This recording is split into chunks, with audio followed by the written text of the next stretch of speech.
গ্যাসের চুলো খারাপ হয়ে গেছে বলে কিসে ডিম ভাজছে? গনে ডিম ভাজছে। তো টেকনোলজি, সেই ডিম ভাজা শিখে গেছে ও। হেভি ডিম ভাজা হবে এটাই, মানে গনে স্পিড দিলেই তাড়াতাড়ি ডিম ভাজা হয়ে যাবে। দেখো ডিম ভাজার টেকনোলজিটা, আমাদের পুরো কারিগর, মানে টেকনোলজি আলাদা। চুলো জ্বলছে না তো কি হয়েছে দেখো,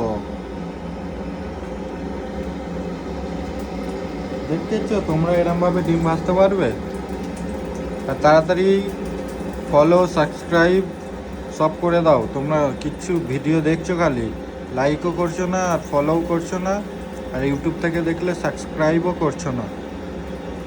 তো আমাদের এই প্রো কারিগরের জন্য একটা লাইক, একটা শেয়ার আর ফলো তো করতেই হয়। এত সুন্দরভাবে ডিম ভাজছে।